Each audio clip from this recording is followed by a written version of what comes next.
delicioso.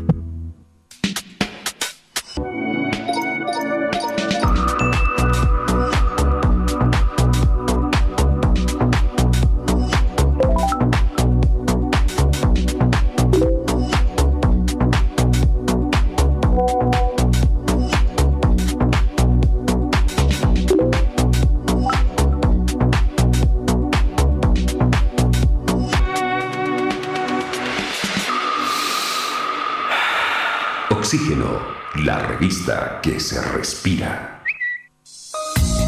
Continúa con la programación de TVU. Muchas gracias por acompañarnos en el Día del Cine Boliviano. Les recuerdo que a través de un decreto supremo se emiten películas en los medios de comunicación, de televisión y también las salas de cine. Este año 23 películas nacionales estarán en exhibición en las diferentes salas de todo el país. Desde la Cinemateca también hay un programa especial que más adelante nos vamos a enlazar en vivo y en directo desde la unidad móvil. Televisión Universitaria, la nueva televisión en Full HD, este 21 de marzo, inmediatamente a las 22 horas con 21 minutos para ser exactos, iniciamos con la difusión de la película Amargo Mar, una gran película para reflexionar, para entender, para disfrutar, como esta película estrenada en 1984, hoy la podemos recordar. Está ya Fernando Cajías, el asesor histórico de Amargo Mar, y compartimos, por favor, algo de las imágenes. Tenemos también el cómo se filmó de 1984, cuando la estrenan, todos estos detalles. Vamos compartiendo un poco del audio, porque hoy Amargo Mar está en Televisión Universitaria a las 22 horas con 21 minutos. Sería bueno que usted oyese a los jefes y viera el parecer de ellos, pues el caso lo veo más grave de lo que a simple vista parece. Lo peor es que existe un estado de insubordinación que podría ser peligroso. Con permiso, mi general, telegrama ha llegado.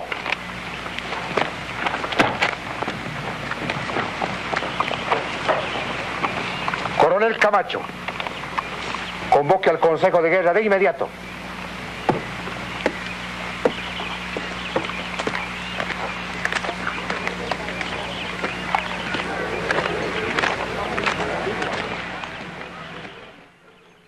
Bueno, muchísimas gracias al doctor Fernando Cajías por acompañarnos esta noche.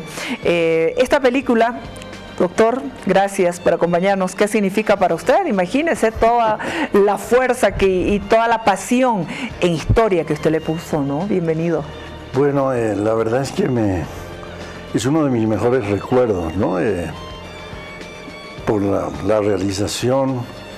También tuvimos mala suerte en la época que se presentó, que era en plena inflación de la UDP, y la película lastimosamente no pudo recuperar toda la inversión. Pero bueno, eso al final se olvida, ¿no? Porque realmente la producción y la importancia, ¿no?, de hacer una película, todo un esfuerzo, una película histórica, gracias a la iniciativa de Antonio Eguino, el director, y Óscar Soria, que era el principal guionista, que lastimosamente ya falleció.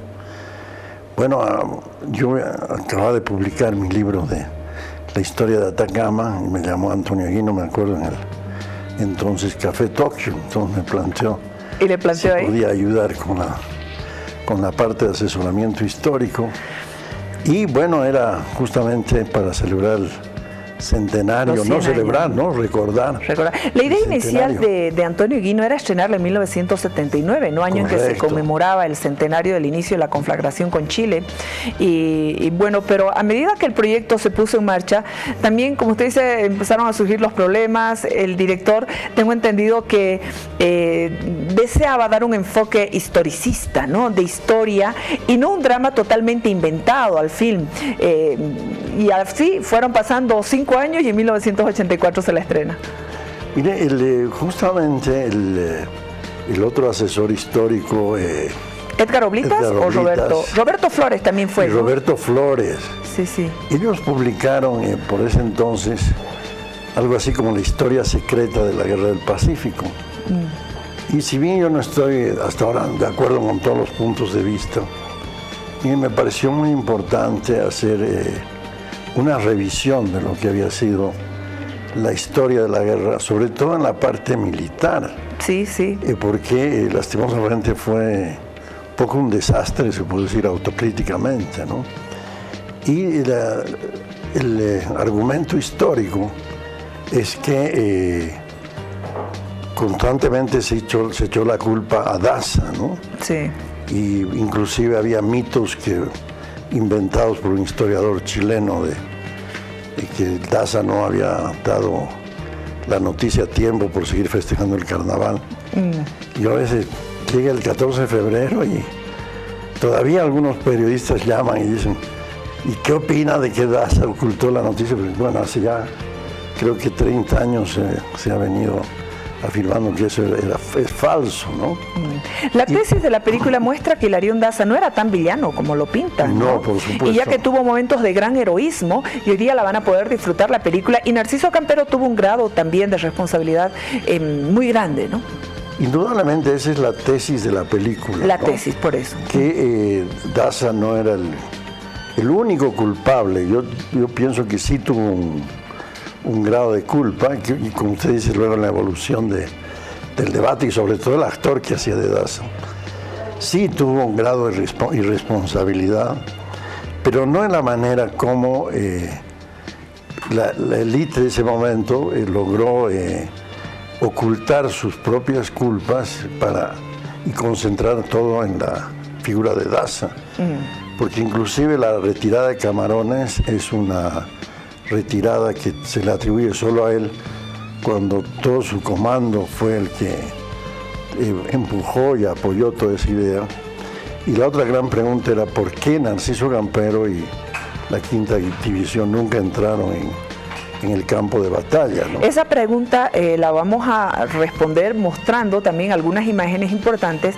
Quisiera compartir, por ejemplo, videos de los enfrentamientos. Yo sé que el equipo de investigación hizo un estudio cuidadoso de todo el material bibliográfico, publicado tanto en Bolivia, Perú y Chile. Compartimos unos segundos de lo que hoy se emite en Televisión Universitaria. Margomar, por favor, adelante. De inmediato.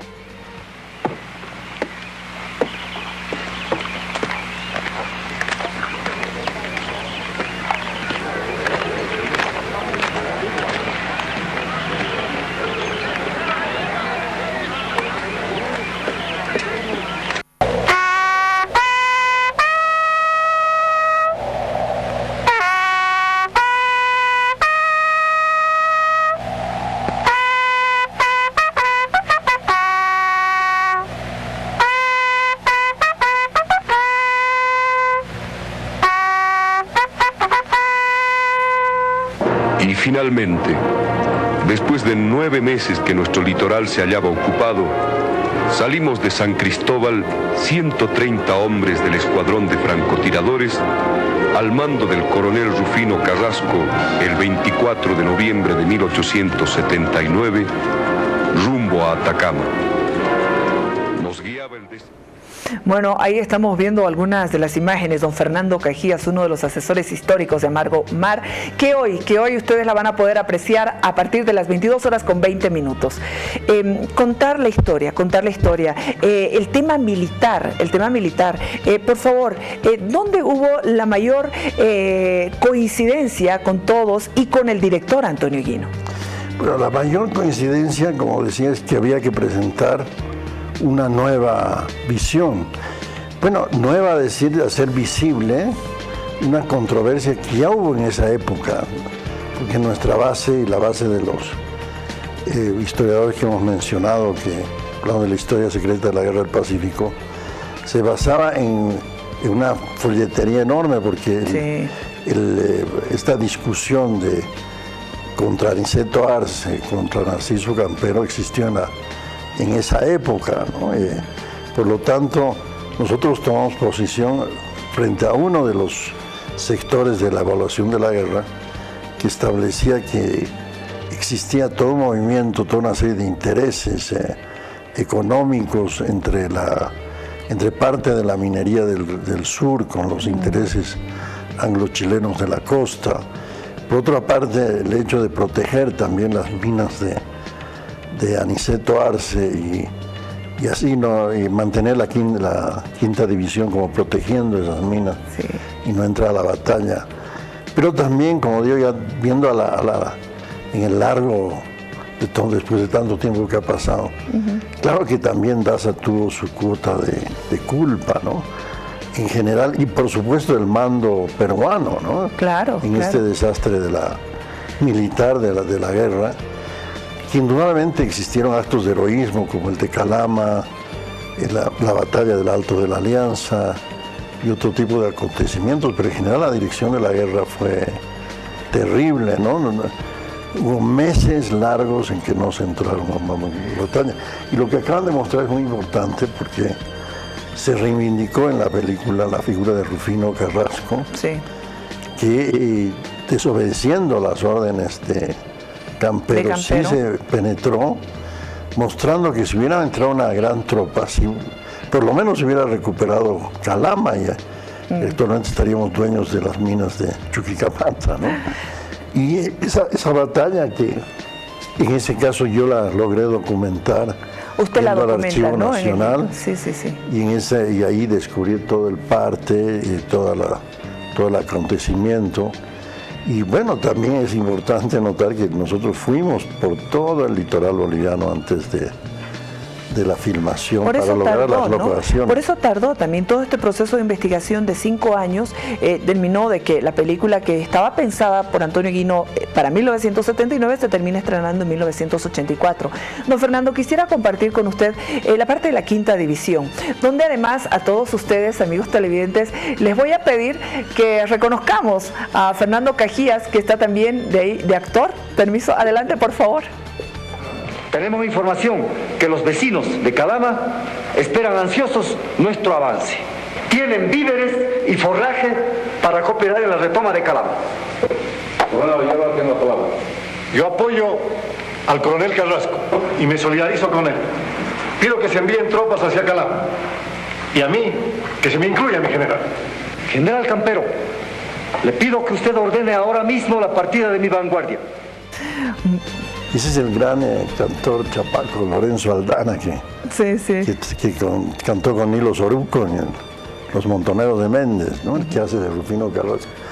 Bueno, esa escena, ¿Es la primera vez que actúa y la única vez que ha actuado del cine? No. yo sí, la última, esa escena que es de 30 segundos, mi familia fue a verme por 30 segundos. No, pero pues ahora para la gente, para que pueda disfrutar esos 33 segundos en realidad. Duraron como 3 horas, porque Para hacer el yo rodaje. que suelo hablar, bueno, en medios, sin embargo, en esta actuación me paralizaba y tuvieron que repetir la escena muchas veces, recuerdo, así que fue la última vez que actué en cine. Don Fernando, muchas gracias por haber venido, por compartir con nosotros hoy un día tan especial. A las 22 horas con 21 minutos, Televisión Universitaria, la nueva televisión en Full HD, tendrá Amargo Mar para todos ustedes. Además que Televisión Universitaria y la UMSA, en realidad, siempre ha pagado por los derechos del cine nacional que se difunden en Televisión Universitaria, doctor. Bueno, es un agradecimiento muy grande que la película se vuelva a mostrar. Allí se trató precisamente de que la gente reflexione. Me acuerdo que muchos estudiantes de la UMSA precisamente, sobre todo la carrera de Historia, después del estreno de la película salieron a la avenida Arce y querían cambiar el nombre por la avenida Rufino Carrasco, ¿no? Inclusive pusieron unos letreritos. Y una señora me dijo, sepa usted que toda La Paz está en contra de la película. Y yo le dije, debe ser la mitad, porque la otra mitad estaba actuando, porque hubo muchísimos extras. Sí, de los extras, que son como 3.000 extras, nos va a contar ya el maestro Paolo Agassi, el productor ejecutivo. Está acá ahorita, ahorita entramos. Fue un personaje central con el que también viajamos al litoral boliviano. ¿Se fueron al litoral con Paolo Agassi? Sí, con él estuvimos. Y también está David Mondaca, protagonista. Sí, exactamente. Don Fernando, muchas gracias por estos Bueno, yo soy apuntes. el agradecido y me alegra, y ojalá todo el público de TVU disfrute de esta película y también reflexione sobre las causas de... No solamente hay que pensar que Chile nos atacó y que es cierto, nos invadió, hasta ahora seguimos con la reivindicación marítima, Pero también esta película invita a hacernos una autocrítica, ¿no? Sí. Es una cuestión de, nos invadieron, pero también qué pasó para que no exista una mayor defensa de nuestro territorio. Muchas gracias, don Fernando. A usted. Nosotros estamos listos ya, está Paolo Agassi, está David Mondaca listos para ingresar, pero nos vamos a ir hasta la unidad móvil. ¿Dónde? A la Cinemateca. Saludarte, estamos a algunos minutos ya de emitir Amargo Mar a través de Televisión Universitaria. Tú en el Día del Cine Boliviano estás en la Cinemateca. Adelante, compañera.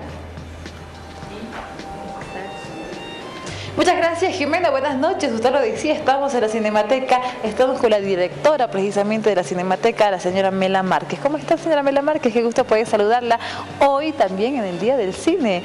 Me comentaba que se ha realizado un premio denominado La Semilla. Coméntanos por Premio Semilla, ¿no es así? Coméntanos sobre esta actividad, por favor.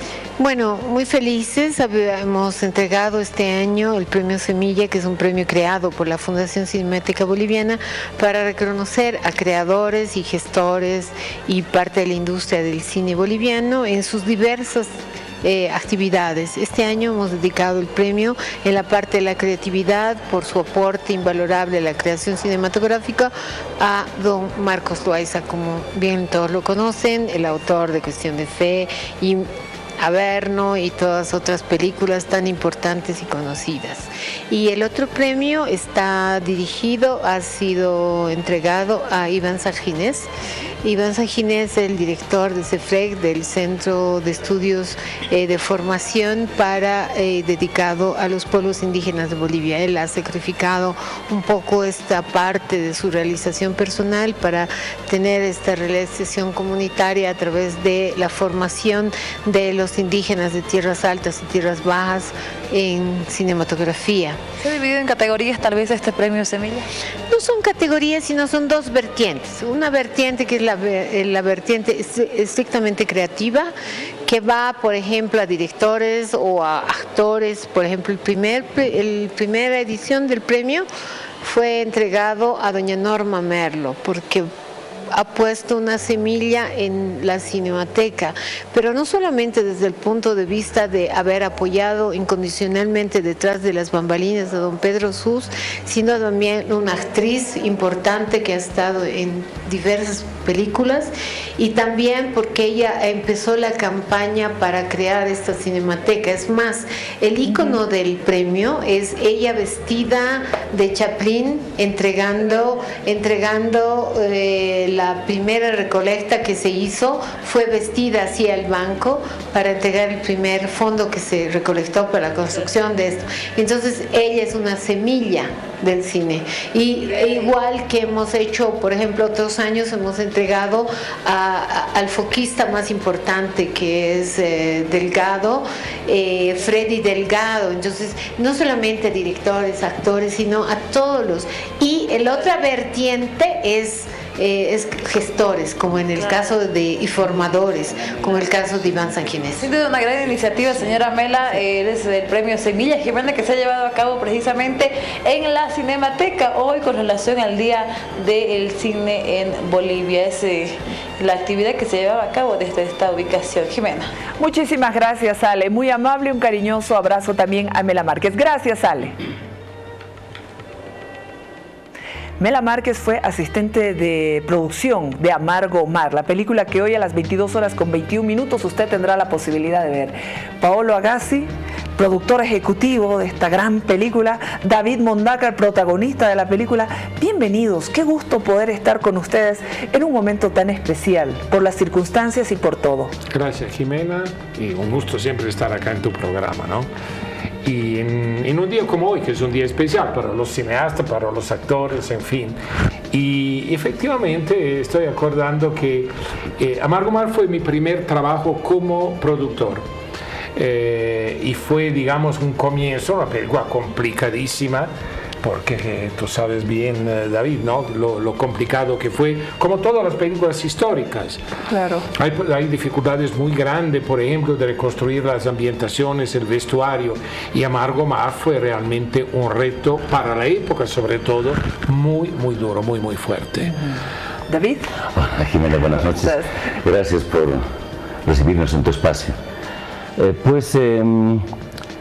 El asunto del mar siempre fue una herida que no cicatriza.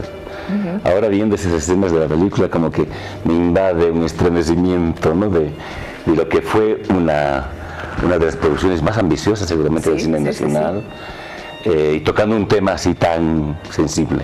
Claro. Creo que Amargo Mar fue única en su género. No sé si el cine, tú debes saber mejor que yo, Paolo, no sé si el cine tomó un desafío de ese calibre.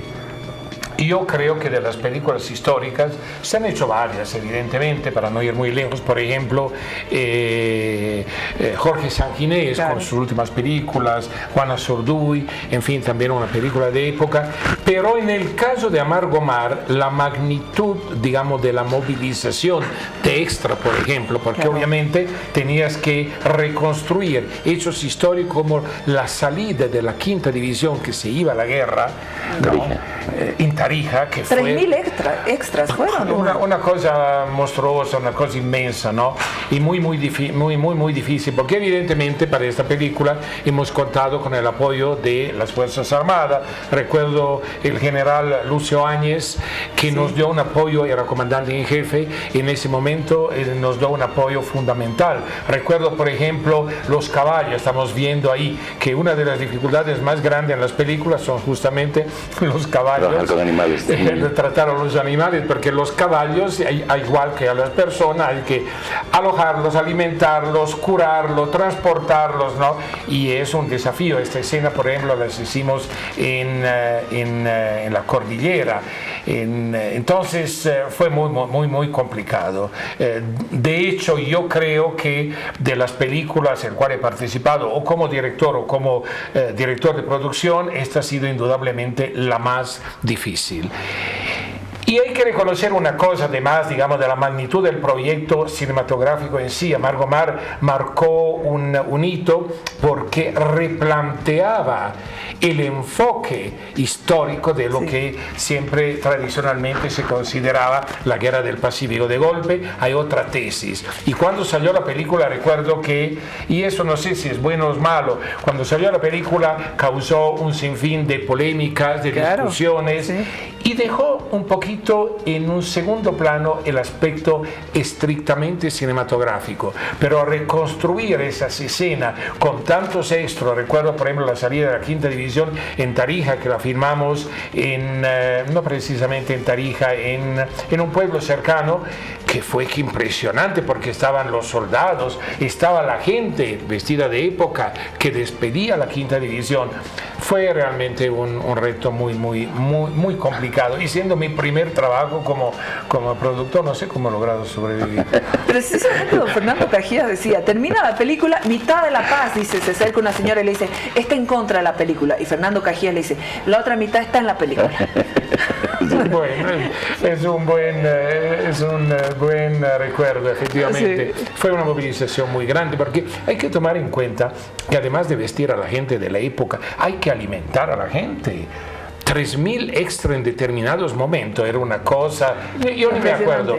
Yo creo que la memoria es selectiva, ¿no? Ciertas cosas mejor olvidarla, porque ha sido una experiencia muy dura. Ahí está David Mondaca, hace 35 años. ¿Qué joven? Tengo 27, 28 años ahí. ¿Estás con el presidente Lazo? Estoy con don Eddie Bravo, un gran actor, alguien que se robó la película, Eddie, porque de pronto tenía un carisma impresionante. Había que sumar a lo que contaba Paolo, la relación en esto de manejar extras y caballos, del actor con el caballo, cosa grave y difícil. Recuerdo que Freddy Cano, ¿sí? Sí, actor que nos acompañó un buen tiempo, hacía una proclama en San Francisco, si no me equivoco, montado en un caballo. Y claro, tú sabes que el caballo parece que te lee, ¿no? Ajá. Entonces había una relación tensa, porque Freddy no podía, y el caballo como que estaba esperando que se suba para... Entonces se suma una serie de obstáculos, incluso para los actores. Pero creo que valió la pena, es una joya que ha quedado. David, ¿esa era tu primera película con un rol importante o habías participado a... Perdón, Jiménez. Pero sigue, claro que pero, sí. Ahora, el Pablo Agassi está entrevistando. Sí, es la primera... No, pero avísame por el sonoprompter. ¿Era la primera película? Era la primera, sí. Había hecho televisión antes, había trabajado con Néstor Peredo, pero era esta la primer acercamiento a la pantalla gigante. Además, en los años 70 ya hacías radioteatro, hacías teatro. En 73 empecé. Series. Esto es el 80 y... El 84. El 84 se presenta por primera vez, pero 83, el rodaje... 83, 84, sí, más o menos. ¿Ya habías hecho cuentos, telenovelas? Había hecho televisión, sí. Y estaba muy ligado con Néstor Peredo, que es uno de los grandes actores del cine boliviano. Para hacer memoria de Néstor, es el villano de Ucamao, el patrón que comete no sé qué. Y la televisión había sido un ejercicio interesante. Y después vino esta propuesta que fue... Oye, ¿pueden creer que hemos encontrado, y gracias a la Cinemateca, el cómo se filmó el tracking? ¿El tracking? ¿Qué? Lo compartimos, por favor. Son unos minutos con audio propio completo para poder disfrutar este momento único aquí en el set de Jaque Mate. Adelante.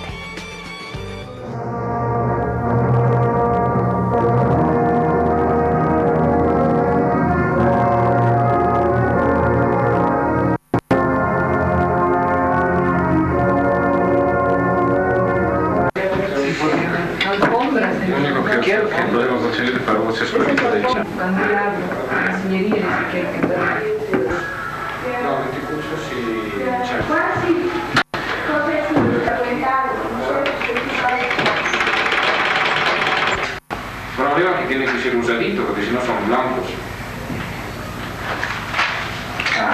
A ver, hay una cosa, las llamas tienen que ir cargadas de algo y tenían su montura las llamas. Tienen que tener descargas bellísimas, tienen a rayas. Cuando se trata de una reconstitución histórica, los encargados de producción...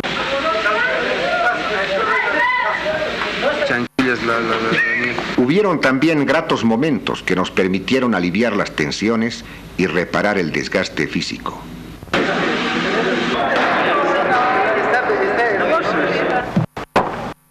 Capitán. Para la película hemos invitado a aproximadamente una docena de actores para la interpretación de los principales personajes históricos. Entonces, sí, pues, pero lo estoy viendo el micrófono. Cuando fui seleccionado para interpretar la caracterización del general Daza, el presidente boliviano, que a sus 39 años tuvo que afrontar las alternativas más dramáticas de la Guerra del Pacífico, lo hice consciente de la responsabilidad que significaba encarnar a tan controvertido personaje. Llevó mucho tiempo la preparación y el estudio sobre la vida y la personalidad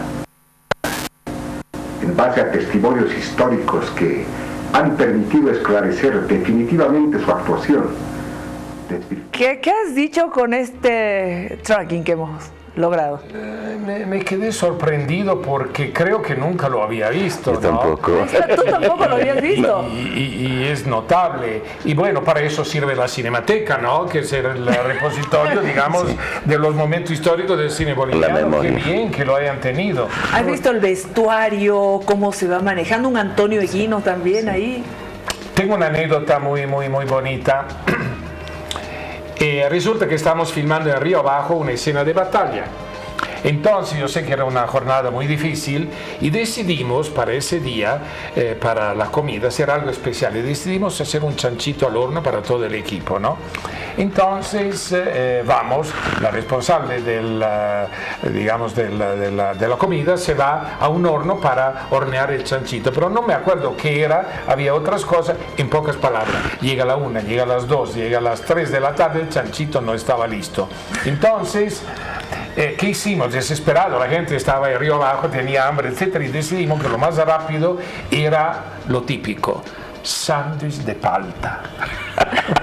Y ellos estaban todo el día y se ven llegar un sándwich de palta a cada uno, estaban furiosos. Entonces nosotros hemos dicho en las oficinas, aquí nos van a cortar, entonces ¿qué hacemos? Y decidimos de hacer una cena de época.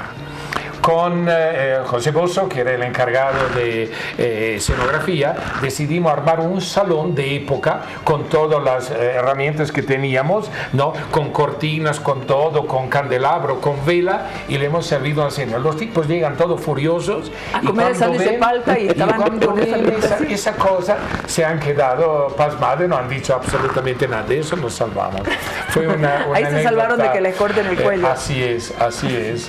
Bueno, hubieron muchos anécdotas, porque claro, fue una filmación larga en diferentes lugares, traslados, recuerdo por ejemplo que llevamos en tren, sí. En fin, había cosas muy complicadas y entonces fue un rodaje bien pesado.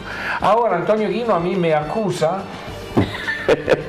más de una oportunidad de haber abandonado el rodaje, a mitad de rodaje haber abandonado. ¿Por qué? Porque se presentaba en un festival importante en Moscú mi película en competencia. Mi socio me habían invitado, entonces no podía no ir. Entonces me fui a... ¿Pero cuánto tiempo te fuiste? Una semana. Una semana. Lo que pasa es que quiero decirles, fue la primera vez que es productor ejecutivo Paolo Agassi con Amargo Mar, pero él ya había hecho documentales Hilarión Condori en el 79. Así es. Además que ya había hecho Mi socio de 1982 y Los hermanos Cartagena, después, inmediatamente después de Amargo Mar. Pero ya había hecho Mi socio. Sí. ¿Quieres que cuente algo? ¿Ha sido la primera vez? Aquí está Sabes que, bueno, era muy jovencito y tenía que ser de don Julio Méndez, que era un estratega, un ministro del presidente Daza.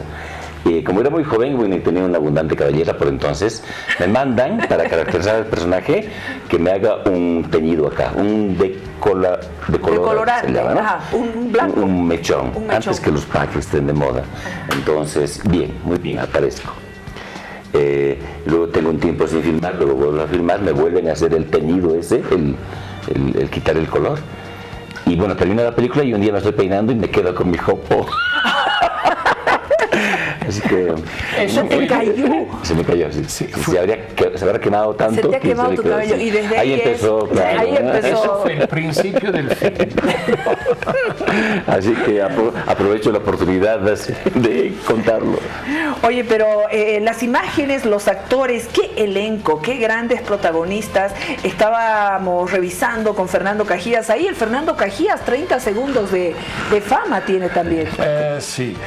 Con Fernando hicimos toda la preparación de Amargo Mar. Por ejemplo, hicimos un viaje realmente muy lindo con Antonio Guino, con él, para buscar locaciones.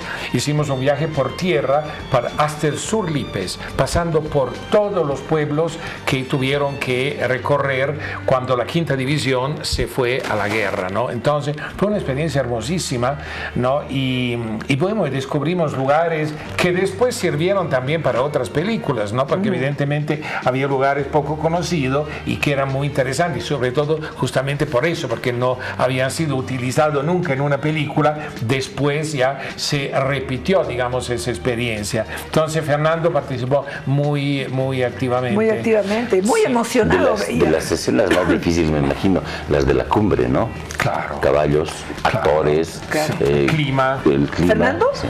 ¿Qué dices? Fernando Cajías está en la escena de cuando la quinta división no quiere ir a la guerra. No me acuerdo, ese detalle no me acuerdo. Sí. Yo tengo Oye, los caballos, mira esa imagen, por favor. Esto fue justamente estas escenas fueron en Río Abajo, la batalla. Este es el Río Abajo. Sí.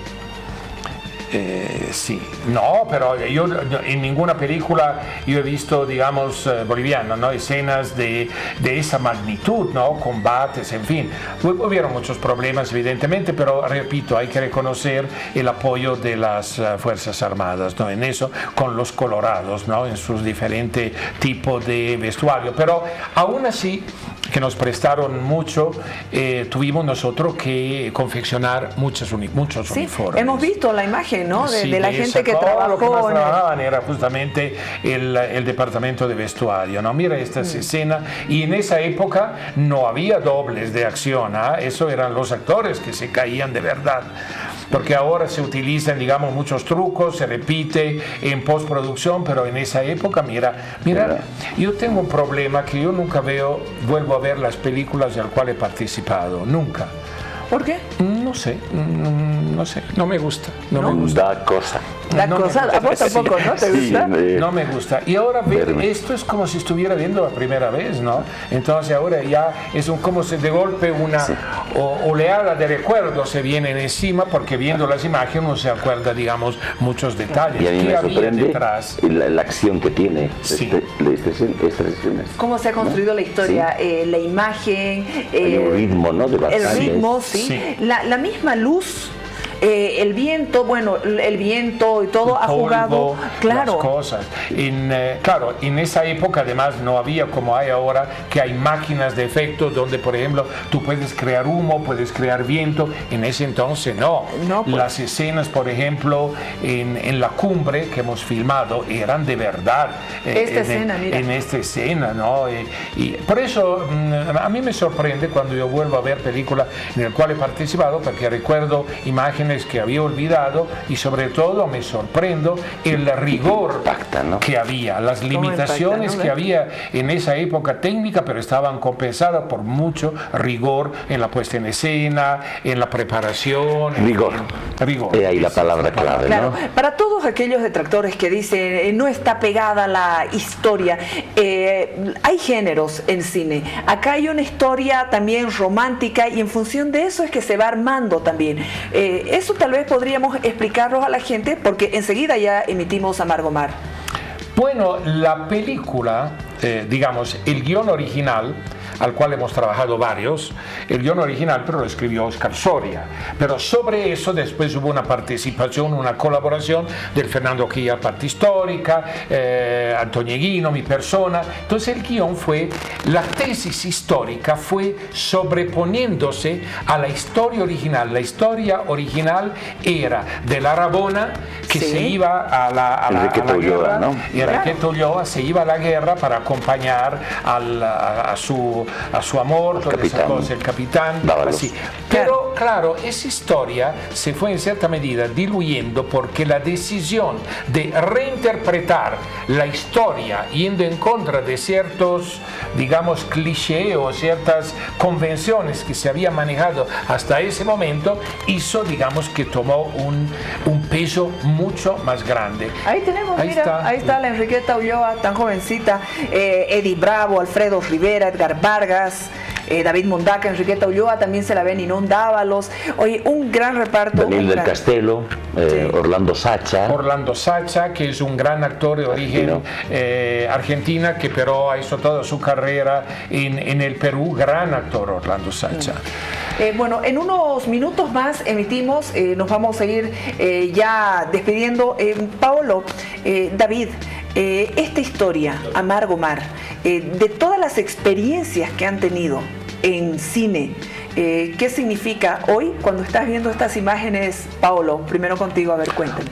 Bueno, básicamente me sorprende ver de tanto tiempo las imágenes por la magnitud del trabajo. Además fue la película en la cual yo perdí mi virginidad como productor ejecutivo. Seamos bien claros, Solo como productor. Que no haya confusiones. Entonces, y hacer eso en una película de esa magnitud, me sorprendo yo mismo.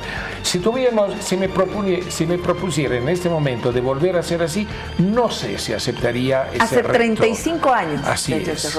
Tal vez porque era más joven, entonces era bastante inconsciente. Digamos inconsciente, ¿no? Decir, ¿te animas a hacer producción? Digo, nunca he hecho producción, me decía Antonio Eguino, pero no hay así, haz una cosa.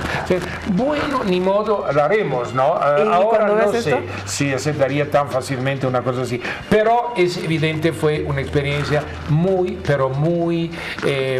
formadora, muy importante. Después de haber hecho eso, ya nada me da miedo a hacer cualquier otra cosa. De hecho, hace unos 3 o 4 años atrás, cuando hicimos la película Blackthorn, que también era de época y también había caballos, pero al lado de eso era un juego de niños, hace 35 años, sí. David, muchas gracias. Me gustaría que con toda tu experiencia, lo que ha significado Amargo Mar, también invites a la gente porque en exactamente 3 minutos empieza Amargo Mar. Bueno, para mí fue extraordinario compartir los sets con actores de esa talla, ¿no? Y además con los grandes del cine nacional, Eguino, Agar y toda la otra gente, ¿no? Así que fue pues mi primera incursión y tengo un recuerdo bellísimo. Edgar Vargas. Edgar Vargas, Rivera. Nos han abandonado varios, ¿no? Lamentablemente. Alfredo Rivera, Ninón, Daniel del Castelo, bueno, mucha gente. Y el tema, bueno, nos sigue tocando, ¿no? Sí, claro que sí. Ahora la tesis era interesante porque era el enemigo interno. En este momento, en este tiempo, esta película es tan actual por todo lo que sentimos los bolivianos. Amargo Mar, a través de Televisión Universitaria, la nueva televisión, emite para todos ustedes. Además, quiero decirles algo, que Televisión Universitaria no solamente el 21 de marzo está con películas nacionales, y además pagamos los derechos. La Universidad Mayor de San Andrés tiene eso como premisa. Me parece muy bien, muy importante. No sé si los otros canales no es un detalle secundario, todo lo contrario, porque estamos atravesando un periodo muy complicado en cuanto al cine boliviano. Hay una nueva ley de cine, ¿no? Claro. Que va a entrar en vigencia en muy poco tiempo, espero. Y ese cine que en esa época eran miles y miles de personas que iban a ver las películas, y ahora hay 3 gatos que van porque lo único que quieren ir a ver son los superhéroes y otras cosas así. Entonces, digamos, eso es una, al mismo tiempo, llamada de atención. Gracias, maestro Pablo Agassi. Gracias, maestro David Mondaca. Por favor, ustedes disfruten de Amargo Mar. Gracias. Y seguimos con ustedes acompañándolos. Adelante. Ya no quería nada.